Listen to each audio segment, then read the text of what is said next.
Pitch me why we should hate your rival. A question that, look, I don't think we peel back the layers on this enough of like, where does your hatred begin for a Mhm. specific team? Why do you hate them other than I'm programmed to hate them because it's what I've always done? There's always more to it, or at least there should be. And to get there, I think is a question that hopefully we'll be able to kind of get some answers on today. The answer, in my opinion, in a bad pitch for this argument would be, well, we face them all the time. The Bears have been facing the Lions twice a year my entire life. I have zero hatred for the Lions, even when they're finally good, like right Mhm. now. But they're no Or, longer the Lions though, because they were good last year. true, they are no longer the Loins. They're not Mhm. still the Lions. They have definitely been able to kind of shed that association. And I don't necessarily feel bad about it. So credit to them. They have Mhm. not been hateable. And I also don't even think it's as simple as you hate your rival because they're good. Right. Or like I guess you could hate your rival because they have all the things you want, which is kind of a step up from that. Like Mhm. I hate the fact that the Packers have had elite quarterback play my entire life, and I've had some cool throws from Jay Cutler and some fun runs from Justin Fields. Like that's all I've had for 34 years. By the way, shout out. I don't want to just make this a Dump It on Cardinals fans podcast, but boy, howdy did Connor get that one right last I'm time gonna we get talked to it. about Will fans. I'm I'm gonna get sorry. to Go it. ahead. Go ahead. Yeah. So like, look, my hatred for the Packers, it's there. Now you got me thinking about my hatred for the Cardinals. Um, did you really think I wasn't going to discuss my hatred for the Cardinals, Will? That's the upset of the Sorry, century. Kendrick. My My God. bad. You had the bars laid out. we I hate the way that you walk, the way that you talk. we're going to get there. I promise you that. But my hatred for the Packers is partially because of that, as well as the fact that their fans have been conned into thinking that they're owners, even though they don't get any say in what the team does. They just get a piece of paper saying that they own the team and they pay money for that piece of paper. But Mhm. this issue really surfaced the other day with the point that you're mentioning with the Cardinals. As Marla would say, I've got some hate in my heart, and I'm going to let it out right here. I don't do this Mhm. often, but I'm going to do it. Paul Skeens goes into St. Louis, and as the kids would say, he shoves. Okay, Right. why wouldn't Paul Skeens do that? Of course, that's what he does. Like every time he steps on the mound. But instead of the story being, "Wow, Paul Skeens shoved," let's just watch 30 seconds of how filthy this guy was on this particular day, we Mhm. get a different takeaway because Cardinal fans gave him a standing ovation as he stepped off the field, and I had to endure the best fans in sports garbage once again. Mhm. Everyone is praising Cardinal fans instead of Skeens, especially Cardinal fans who love patting themselves on the back nice and firm. That's a smart fan base for recognizing how good Paul Skeens is. Mhm. Oh, That's really? shocking. He's 6'6" and throws 103. You got that one figured out all by yourself? Imagine that. Good for you, Cardinal fans, for understanding what good pitching looks like. Or did you maybe give him a standing ovation because it was 0-0 in a game that you could still win? Did that maybe Mhm. play a part in it? Or were you just the smartest, best fans in the world? This is like when Albert Pujols returns to the Cardinals, it returns with the Angels, and he's playing Mhm. at Busch Stadium, and it's an 8-0 game, and he hits a solo home run, and Cardinal fans Mhm. cheer for Mhm. him. And it's like, look at Cardinal fans. They just get it. They give their guy the appreciation. I can promise you that if Albert Pujols hits a 3-run go-ahead home run in the ninth inning to hurt the Cardinals' playoff chances, they are not standing up and cheering in that moment. But instead, best fans in sports, I hate that. I it the notion that Cardinal fans are so smart and that Cub fans are just so dumb, it is a bias. It is something that I have dealt with for a long, long time. I've been to Cubs Cardinals games plenty of times, and this notion that Cub fans just want to show up to the ballpark and just drink beer is such high horse crap, and it Mhm. just it makes me so unbelievably mad. Don't get it twisted. We still have a better time than those Cardinal fans do, and we still have more fun than they know how to do, even though their stadium's literally named after beer. But nonetheless, not all of us are idiots. You're not so smart. You're not as smart and as great a baseball fans as you really think you are. Maybe the fact that your team's been really good for a very long time has something to do with why your fans consistently show up. Just a Mhm. thought, just throwing that out there as well. those are the reasons why I cannot stand those two teams. Hold on. Both I will say I felt like I was living in between Connor's ears these last like 4 or 5 days because I go to Wrigley Field, okay, and I ate the pizza place, and I'm like, wow, this is special. I mean, this is actually not overrated. And then Paul Skeens pitched against I literally texted you. I was like, guess what, buddy? Happy day. Paul Skeens versus the Mid Cardinals today. Played well. Their pitcher as well played well. Like it was a 0-0 game. And I go to find my typical every time Skeens starts, I post one of his highlights on my story because they look sick, and all I could find is these Cardinals fans, and I'm saying the LSU baseball account reposts the Cardinals fans, and my favorite part of the video is this one Cardinals fan performatively taking off his hat, tipping his cap towards the field, and I'm like, oh my god, bro, what a loser. Like, he's like, is the camera on? Here's the camera on, look at me, I'm tipping my cap. They're pausing. How long do you think he tipped his cap for to get that shot? That killed me, bro. I was like, you guys are herbs, bro. That's you want to talk about cringe. That's cringe right there. Okay, that to me, that drives me nuts, and that is why I hate. I get it now. I get it. To be honest, it affected me one time in my life. I get it. So that makes perfect sense.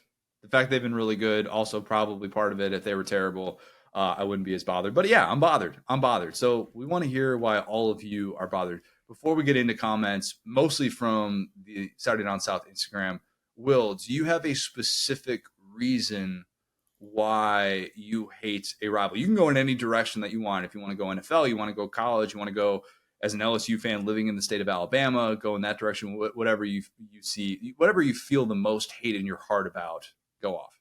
Yeah, I mean, so LSU is super interesting because we're like everyone's second least favorite team, right? Like I always joke about this with people. You go to LSU's Wikipedia and their rivalries are Alabama, Arkansas, Auburn, Florida, Mississippi State, Ole Miss, Texas A&M, they invented that one, Tulane, and go ahead and throw the good old University of Louisiana TM restricted trademark in there. All these all these fan bases, we just want smoke with everybody, but we don't have like a rivalry week rival. That's A&M, and they hate Texas more than us. That's the thing. It's like we're everybody's second. So actually, LSU fans are equal opportunity haters. Okay, I really do not hate Auburn at all. That's kind of my own thing. The Tiger Bowl I always thought was cool, but everybody else in there, I've had some hated moments against, like, Mississippi State with Dak, Ole Miss, even last year, right, where it's like, this team's killing me.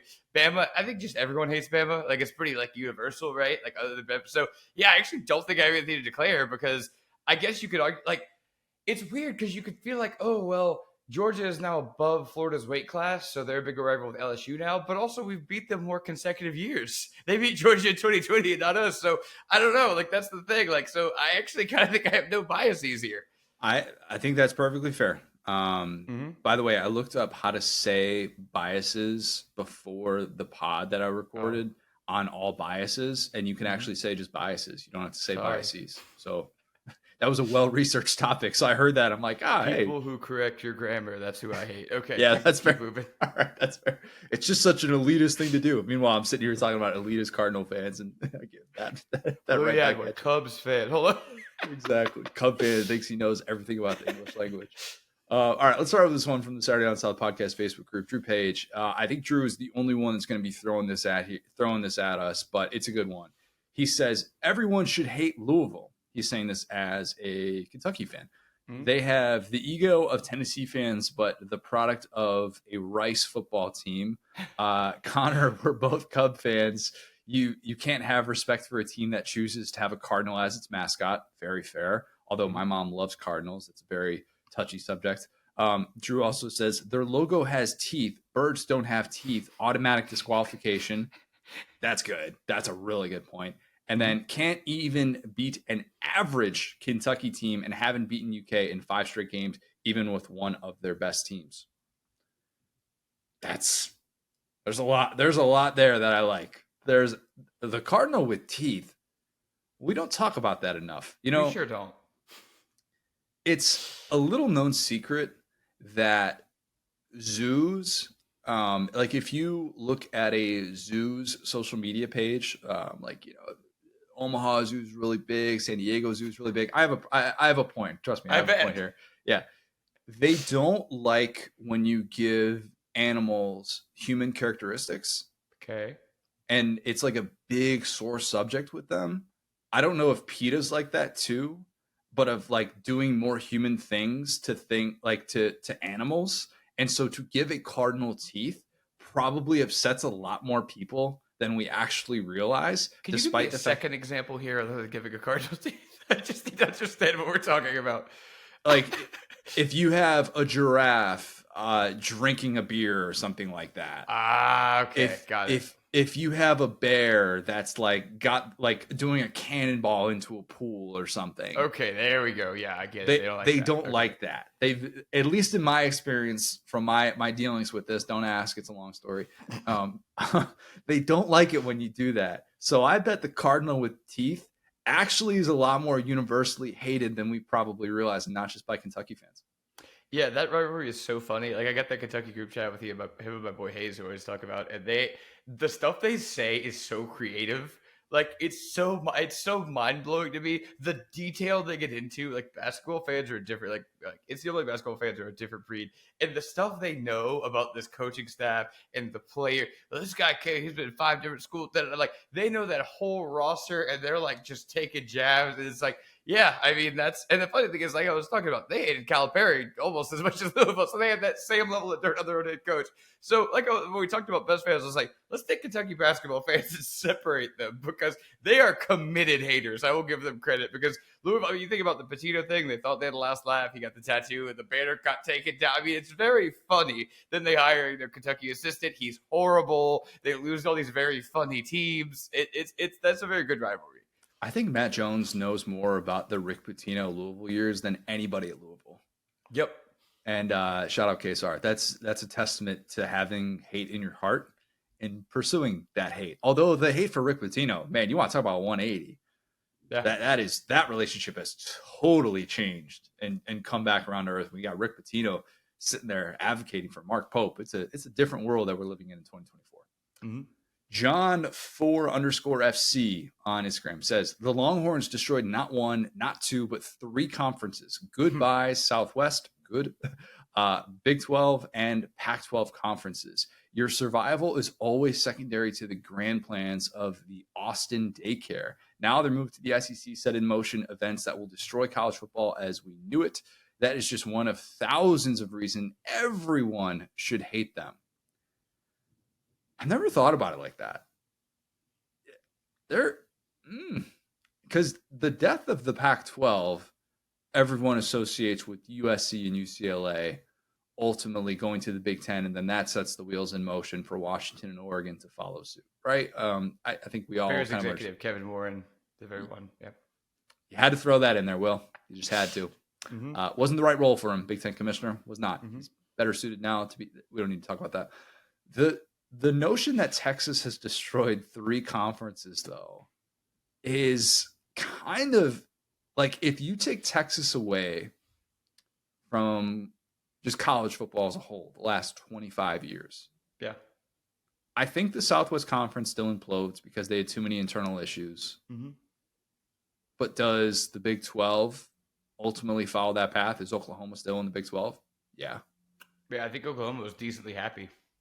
Yeah. Longhorn Network obviously never happens. You would never leave. It's like why Kansas is still there for basketball. You would never leave a conference that you win every other year. It just makes no sense. If you have a path to the playoff the way that Oklahoma did for free every other year, you're not going to leave that situation. Oklahoma left it. Right, but it was to not get passed up by Texas, I feel. I think that's the point he's making. Yeah, okay. Because once they get the SC money, I mean, you see it. You see what Texas is doing now. That's why. Yeah. Okay, that's a good point. Texas is what's the right energy that to describe Texas is the younger sibling, or it doesn't have to be younger or older. It's the sibling who is attending their other sibling's birthday party. They need a present. They need attention. They need to be told how great they are. They need to be coddled a little bit. They need to know that everything's going to be okay. And look, I got one for you. Texas is the guy that shows up to the pickup hoops game with the sleeves on, the new crispy shoes. You know, he's calling fouls. Everybody else is just like in the regular stuff. Like, who is this guy? The guy in the full Michael Jordan jersey. That's Texas. It's tough for me to say that because I think Texas is really, really well dressed, as we talked about with our best uniforms. But yeah, But it's I about actually, having the accoutrements, so, trying to look the part, but not really play it hard, yeah, definitely. Seth Seth T334 says Mhm. one guy poisoned our trees, but potentially even worse. Some people in that fan base now revere him as a hero. Oh, Iron Bowl hate. It's you don't have to dig into it very deep to Yeah, figure out why. Look, the poisoning of trees was a different level of evil. yeah.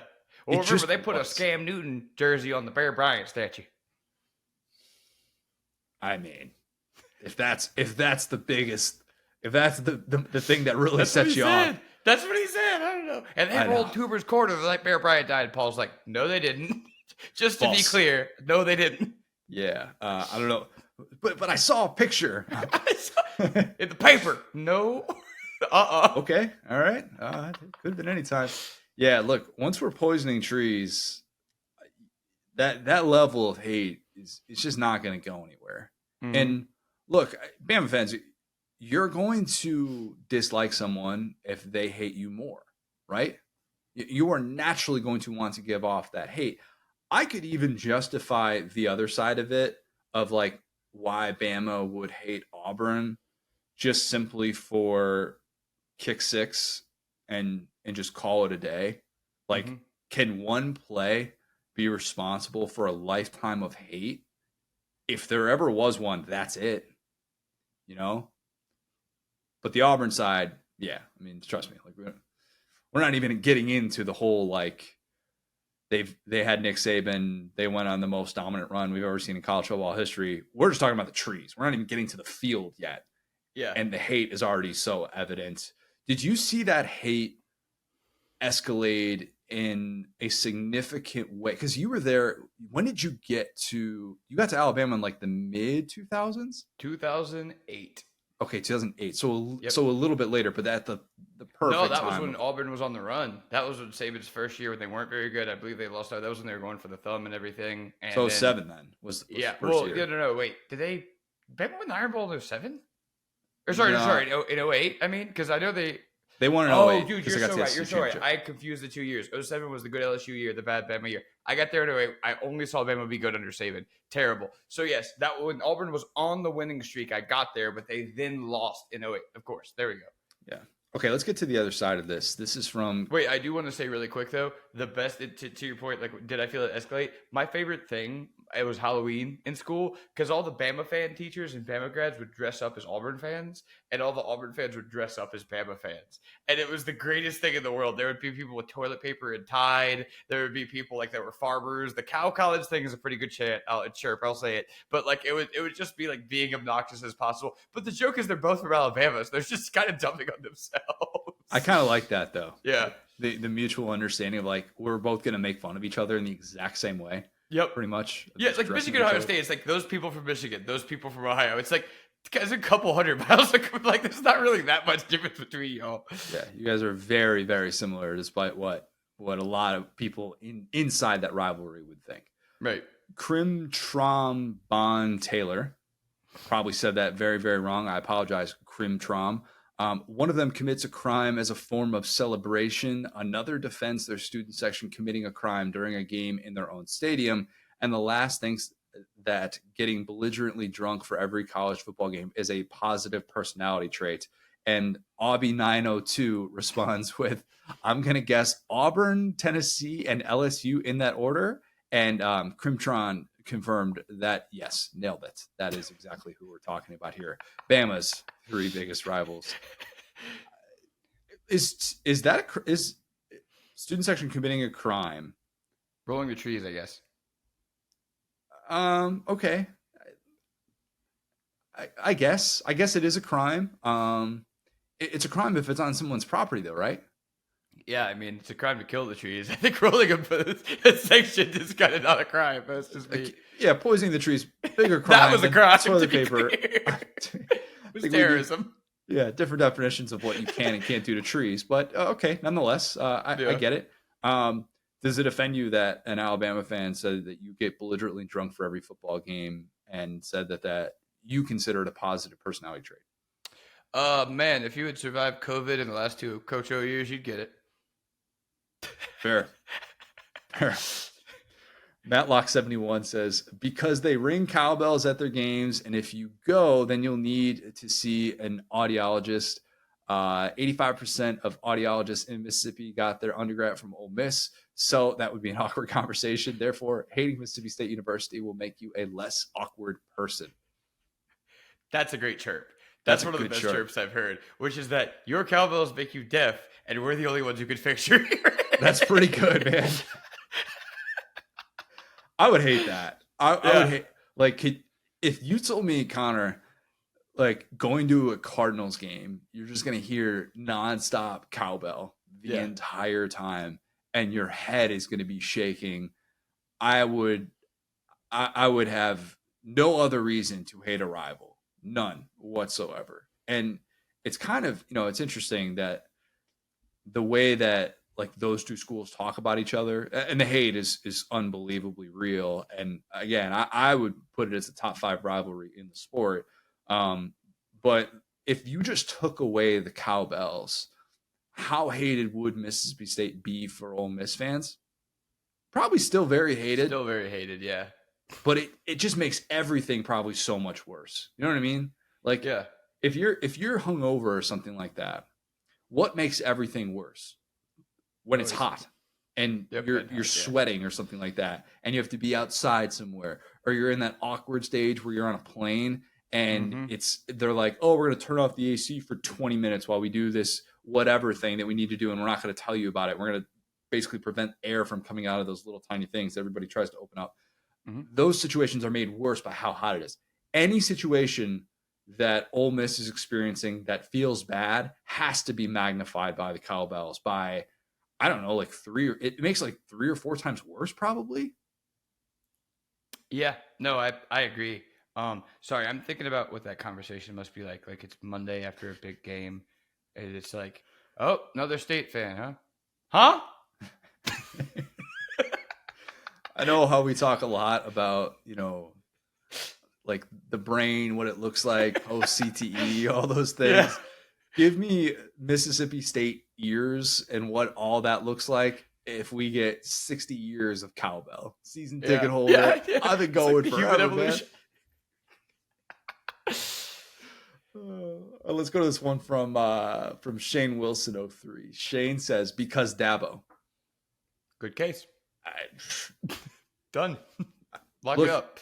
Could be anybody. Probably South Carolina fan, I would assume, that's saying that. Yeah, look, you've hated Clemson well before then. You have. But they had that nasty brawl. Probably didn't help matters. They've had to watch Clemson ascend in the same sort of recruiting ground. Now, Clemson has gone more national than South Carolina has been able to as a result of Dabo. But 2 words, there's a reason why this pitch was included. And because Dabo is more than worthy. Yeah, I think that's the best pitch. My personal reason I hate Clemson is that 1994 word art ass logo. I hate that logo so much. That logo is impossible to draw. It does not look good on merch. You can't grayscale it. It is not there's all the brand guidelines that everybody else has. Clemson just decided to leave these. This looks like WWE when we were growing up. I hate their logo so much. Their colors. Like, I could talk about them like the one guy talked about Tennessee, where he's like, I hate Tennessee. I hate the purple, the way it goes with the orange. It's the wrong shade of purple to even go with that orange. The orange is fine when it's by itself. Don't get me wrong. It's not even that bad of an orange. But throw that purple in there. Ugh. When they wear their purple uniforms, or when Dabo wears his purple crew neck Clemson sweatshirt, it looks so bad.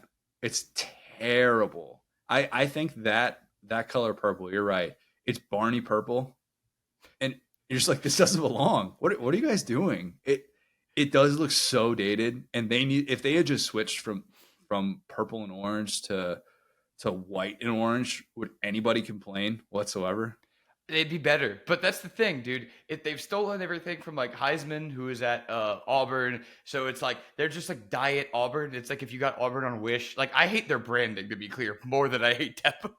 Well, Auburn's colors don't clash in the way that Right. Auburn does. That's do. the other thing. They had it figured out whenever he was at Auburn. It was like, okay, this is a sick. Auburn has some of the sickest jerseys in football. We've talked about this. They do it right. Just a little bit of that orange, mainly the dark purple looks great, and the white. Clemson's like you just turned up all the sliders to 100, threw it all on a page. It's true. Can you hate a team? Can you hate a rival just because of their colors? Miss Tui would tell you that gaudy orange. You know, it's not part of her color wheel. She's not gonna wear it. Yeah. I hate the color maroon. I'm sorry. If you're a State or an A&M fan, we've talked about this probably, but I like States better than A&M's. I think the script is cool. A&M starts trying to do stuff with it where they like put silver and crap. It's Times New Roman. Dude, when they start playing and they get sweaty or it starts raining and it gets that darker, gross, wet shade of maroon, get out of here, bro. Yeah, it's rough. That's rough. Okay, let's end with this one from THTkid.dj says, it's Florida. Enough said. Is that enough said? See, I actually was going to push back on this one because the state of Florida is cool. I don't have much of an issue with the state of Florida. I was surprised by the lack of UF hate. And I will say this too. This graphic is always a chance to up my social media literacy because I need to directly ask y'all for stuff when I make these graphics. I should have said, name your rival and tell me why you don't like them. Because they have people who are just like, I don't like their colors. I don't like their players. I'm like, I'm not trying to play a game of Pictionary with your rivals. This is not, no. Yeah. So with that in mind, can we declare a winner? I mean, because Dabo is that might take the cake, but that Texas one, I'm taking the Texas one because I didn't even think they destroyed 3 conferences with like Longhorn Network or the Big 12, the old Southwest Conference, which again, that's kind of like assist credit, but they were directly the reason. Maybe what happened later, we don't know that. And then like got out of the way college football is going. You see the pictures and the photo they have. Like I said, they're that guy with the shooting sleeve at the rec center. I kind of like that one. So John, and they didn't even talk about Bevo. They didn't know their audience there. It's a good point. If you had just mentioned because Bevo, that one's taking the cake every single time. We didn't even need to get into that. That's my personal bias. So you would have been that might be a little bit pandering at this point. That's why I didn't bring it up. I was like, because I didn't see him mention it, so you didn't think about it. You were able to fairly evaluate without thinking of Bevo. That's true. I don't let my hatred for Bevo, distract me from any conversation that I have about Texas going into this season. I talked about how, on last pod, I'm like debating whether or not I'm going to have Texas win a national championship. The thought of Bevo sitting up there on that championship podium, probably doing something stupid, probably getting into trouble, probably hurting people. Mm-hmm. I don't need to see that. I'm not rooting for that, but nonetheless, it could be a reality. I like that one from John _FC though. I think that's the winner. And I think SEC fans will be able to get on board with that, especially if Texas comes in the SEC and is really good. There'll be a lot of fans that instantly hate Texas. The horns down wasn't even brought up in that pitch. Yeah. The reaction. Because we know that. That's why this is a flex of a pitch. They didn't even have to bring up old stuff. They were like, you know what? But here's this. Texas fans do not hate horns down, by the way. I need to get it on record and say Texas fans actually don't hate that as much as the outside world thinks that they do. It's more of like the pushback from administration and stuff. That's been like, if you look at any comments from like Texas fans and stuff like that, and get that Twitter isn't real life or whatever, but if you look at those conversations, they almost view it as like a point of pride.